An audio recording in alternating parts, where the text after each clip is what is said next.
નમસ્તે વિદ્યાર્થી મિત્રો. શારદા સંકુલ સંચાલિત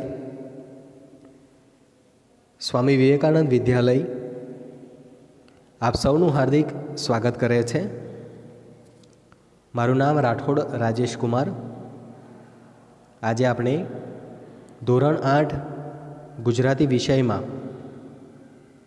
એક જ દે ચિનગારી નામનું સરસ મજાનું કાવ્યનું અભ્યાસ કરીશું. તો જોઈએ વિદ્યાર્થી મિત્રો, એક જ દે ચિનગારી.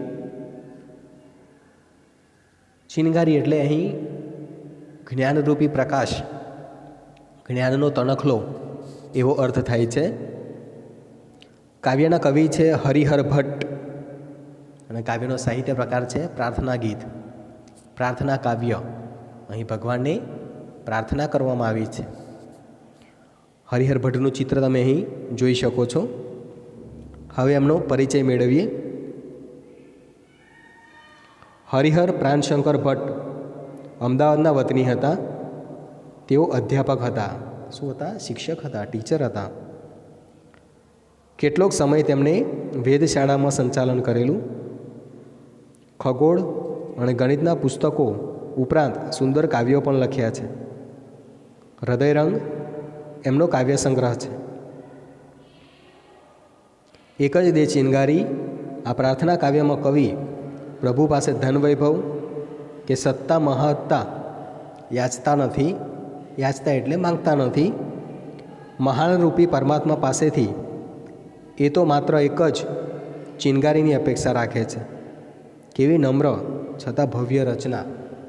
બરાબર. અહીં કવિ હરિહર ભટ્ટ એ ભગવાન પાસે ફક્ત એક ચિનગારી માંગે છે. ના તો એમને કોઈ ધન જોઈએ છે, ના તો પૈસા જોઈએ છે.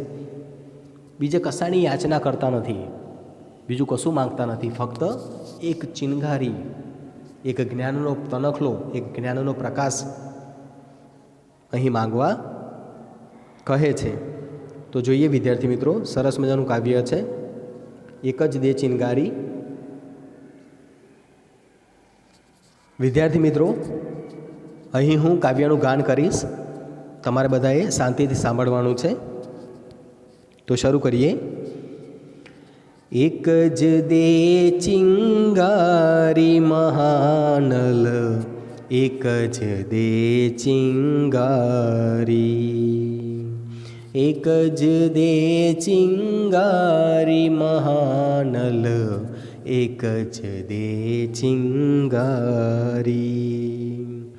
ચકમક લોઢું ઘસતા ઘસતા, ચકમક લોઢું ઘસતા ઘસતા, ખર્ચી જિંદગી સારી. જામગરીમાં તનખો ન પડ્યો, જામગરીમાં તનખો ન પડ્યો, ન પડી મહેનત મારી. એક જ દે ચિંગારી મહાનલ, એક જ દે ચિંગારી. ચાંદો સળગ્યો, સૂરજ સળગ્યો, સળગી આભ અટારી.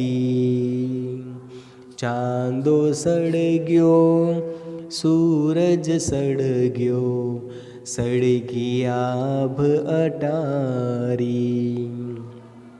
ના સળગી એક સઘડી મારી, ના સળગી એક સઘડી મારી, વાત વિપતની ભારી. એક જ દે ચિંગારી મહાનલ, એક જ દે ચિંગારી. ઠંડીમાં મુજ કાયા થથરે, ખૂટી ધીરજ મારી. ઠંડીમાં મુજ કાયા થથરે, ખૂટી ધીરજ મારી. विश्वानल हूँ अधिक न मागूँ, विश्वानल हूँ अधिक न मागूँ, मागूँ एक चिंगारी, एक ज दे चिंगारी महानल, एक ज दे चिंगारी। જોઈ વિદ્યાર્થી મિત્રો, આ રીતે કાવ્યનું ગાન કરવાનું છે.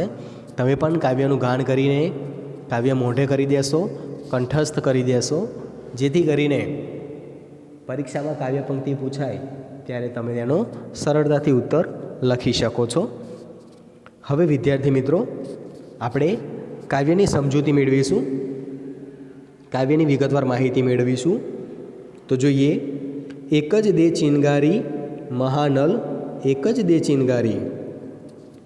અહીંયા કવિ હરિહર ભટ્ટ ઈશ્વરને પ્રાર્થના કરે છે કે ફક્ત એક જ ચિનગારી, ચિનગારી એટલે જ્ઞાનનો તણખલો, જ્ઞાનનો પ્રકાશ એક જ સહેજ અમને પ્રાપ્ત કરાવી દે, અમને આપી દે, એવી પ્રાર્થના અહીં કવિ દ્વારા કરવામાં આવી છે. ચકમક લોઢું ઘસતા ઘસતા ખર્ચી જિંદગી સારી. ચકમક લોઢું, બરાબર, લોઢું એટલે લોખંડની વાત છે. અહીંયા ચકમક લોઢું, બરાબર, લોઢું એટલે જિંદગી. અહીંયા લોઢાને જિંદગીના અર્થમાં લેવાનું છે આપણે. તો જિંદગીમાં ઘણા ચકમક એટલે નાના બધા કાર્યો ઘસતા ઘસતા ઘણા બધા કામ કર્યા છે, અમે ઘણી બધી મહેનત કરી છે, પરંતુ ખર્ચી જિંદગી સારી. આખી જિંદગી એમાં જ નીકળી ગઈ, કામ કરવામાં જ, વ્યસ્તતામાં જ નીકળી ગઈ. આ કર્યું, પેલું કર્યું, બરાબર. આખી જે જિંદગી છે મારી, એ જિંદગી કેમની પૂરી થઈ ગઈ એ પણ મને ખબર ન પડી, બરાબર. કાર્યોમાં વ્યસ્ત, નોકરી ધંધામાં વ્યસ્ત. તો કવિ અહીં પ્રાર્થના કરે છે, બરાબર, કે નાના મોટા કાર્યો કરતાં કરતાં જિંદગી કેમની પૂરી થઈ ગઈ, બરાબર, એ પણ ખબર નથી પડી. જામગરીમાં તણખો ન પડ્યો, ન ફળી મહેનત મારી, મહાનલ એક જ દે ચિનગારી. બરાબર, જામગરીની વાત કરી છે અહીંયા. જામગરી એટલે જિંદગીના અર્થમાં અહીંયા લેવાનું છે આપણે. જિંદગીમાં સહેજ પણ તણખલો નથી પડ્યો, આખી જિંદગી ખર્ચી નાખી મેં, પરંતુ જ્ઞાનરૂપી તણખલું મારામાં સહેજ પણ આવ્યું નથી. તો હે ભગવાન, ન ફળી મહેનત મારી, બરાબર. ઘણા બધા કામ કર્યા પણ મારી મહેનત તો બધી એળે ગઈ, મહેનત તો ફળી નથી, કારણ કે મેં ભગવાન પાસે જ્ઞાન નથી માંગ્યું, ભગવાન પાસે બુદ્ધિ નથી માંગી. જેમ આવ્યું એમ બસ જિંદગી ચાલ્યા કરી, બરાબર, પરંતુ ભગવાન પાસે યાચના નથી કરી. એટલા માટે કહે છે કે મારી મહેનત એળે ગઈ છે, મારી જિંદગી વ્યર્થ ગઈ છે. એટલા માટે હે ઈશ્વર, તમે આપણે આ જ્ઞાનરૂપી એક તણખલું આપો, તો અમે અમારું જીવન સારી રીતે જીવી શકીએ. બીજી કાવ્ય પંક્તિ, ચાંદો સળગ્યો સૂરજ સળગ્યો, સળગી આભ અટારી. બરાબર, અહીંયા કવિની રચના જુઓ તમે, બરાબર છે. કવિએ જે પ્રકૃતિની રચના કરી છે, ચાંદો સળગે છે, સૂરજ સળગે છે, બરાબર. ચાંદો ચંદ્રની વાત કરી છે, સૂરજ એટલે સૂર્ય એ સળગી રહ્યો છે, દિવસ થાય ને સૂર્ય, બરાબર છે, અને રાત્રે ચાંદો, આખી આભ અટારી, આભની અટારી, આખું આકાશ એ ચકમક ચકમક ચકમક ચમક્યા કરે છે, બસ ચળકતું રહે છે. સળગી આભ અટારી, આખું આભ સળગે છે. ના સળગી એક સઘડી મારી, વાત વિપદની ભારી. ના સળગી, સળગી એટલે પ્રકાશિત થવી, મારી સઘડી, મારો જે આત્મા છે, અહીંયા આત્માના અર્થમાં સઘડીની વાત કરી છે. મારો અંદરનો જે આત્મા છે એ સળગ્યો નથી. સઘડી એટલે આપણા ઘરે સબ્જી બનાવવા માટે જેનો ઉપયોગ કરીએ છીએ, રસોઈ બનાવવા, એ નહીં, પરંતુ અહીંયા આત્માની વાત કરી છે.